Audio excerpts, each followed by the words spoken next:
어느 날 갑자기 상한가를 치면서 시장을 그야말로 떠들썩하게 만든 주식이 하나 있습니다. 바로 현대바이오인데요. 이게 그냥 단순한 호재였을까요? 아니면 우리가 잘 모르는 어떤 거대한 그림이 있었던 걸까요?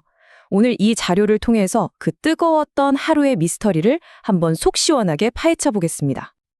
네, 바로 이 그래프입니다. 보세요. 하루아침에 주가가 그야말로 수직 상승했죠. 이런 극적인 변화는 투자자들 심장을 막 뛰게 만들지만 동시에 이런 근본적인 질문을 하게 만들어요. 이 폭등, 진짜 실체가 뭘까?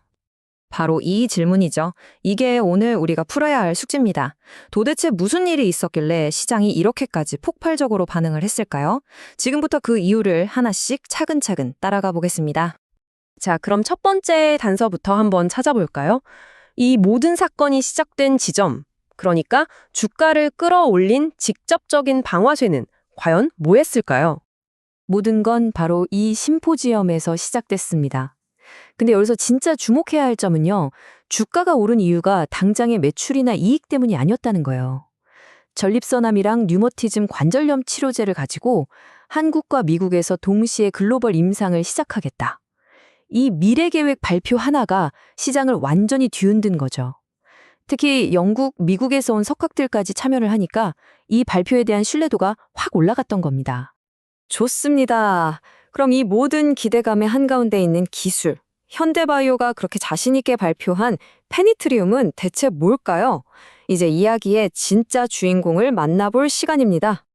페니트리움, 이걸 아주 쉽게 설명하면요, 혼자서 싸우는 약이 아니에요.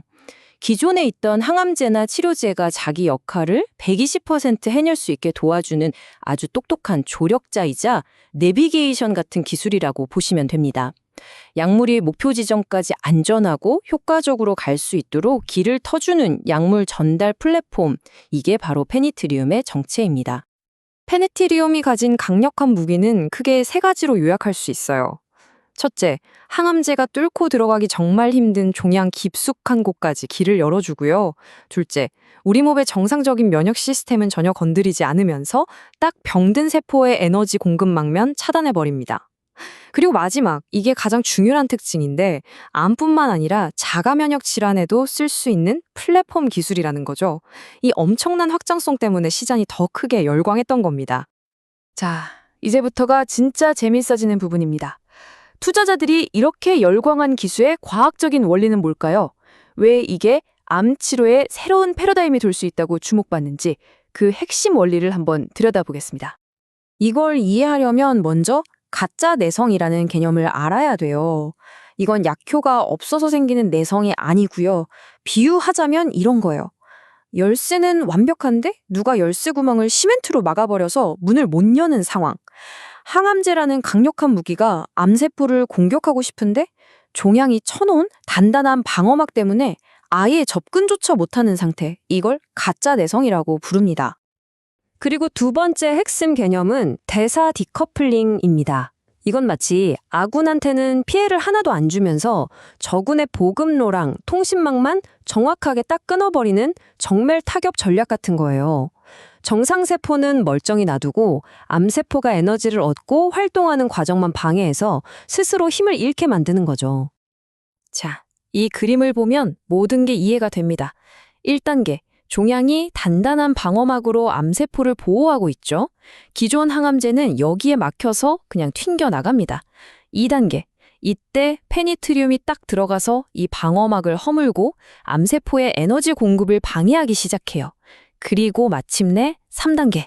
길이 열리니까 기다렸다는 듯이 기존 항암제가 쑥 들어가서 목표물인 암세포를 제대로 공격하는 겁니다. 이 비교를 보면 훨씬 더 명확해지죠. 기존 화학요법 혼자서는 저 단단한 벽을 뚫으려고 낑낑대고 있는데 페니트리움이라는 특공대가 함께 하니까 비로소 그 벽을 무너뜨릴 수 있게 된다는 것. 이게 바로 현대바이오가 내놓은 새로운 치료 패러다임의 핵심인 겁니다. 네, 지금까지는 아주 희망적인 과학 이야기였어요. 하지만 투자는 과학만 보고 할 수는 없잖아요. 이 놀라운 기술을 개발하는 회사, 현대바이오의 재무적인 현실은 어떤지 좀 냉정하게 짚어볼 필요가 있습니다. 맞습니다. 현대바이오는 아직 돈을 버는 회사가 아니에요. 신약 개발에 모든 걸 쏟아붓고 있는 R&D 중심의 바이오 기업이거든요. 그렇다 보니 재무제표는 계속 적자할 수밖에 없고요. 바로 이 점 때문에 주가는 분기 실적 같은 게 아니라 오늘 우리가 본 것처럼 임상계획 발표나 연구 결과 같은 뉴스 하나하나에 극도로 민감하게 반응하는 구조를 가지고 있는 거죠. 자, 이제 마지막 장입니다. 지금까지 우리가 살펴본 이 빛나는 과학적인 희망, 그리고 차가운 재무적인 현실, 이 두 가지를 종합해서 우리는 이 상황을 어떻게 봐야 할까요? 기회와 위험을 한번 균형 있게 정리해 보겠습니다. 이 표가 현재 상황을 아주 잘 요약해 줍니다. 기회, 즉 희망 요인은 분명해요. 가짜 내성 극복이라는 다른 데 없는 스토리가 있고 글로벌 임상을 빠르게 추진하겠다는 계획도 아주 매력적이죠. 반면에 넘어야 할 산, 현실도 명확합니다. 아직 사람에게 효과가 증명되지 않은 초기 단계라는 가장 큰 과제가 있고요. 주가 급등으로 인한 단기 과열 부담도 있죠. 또 앞으로 연구를 계속하려면 추가로 자금이 필요할 수도 있습니다. 그래서 이 자료가 내리는 결론은 아주 명확합니다. 현재 주가는 실제 성과보다는 미래 성공에 대한 기대감이 훨씬 더 크게 반영된 상태라는 겁니다.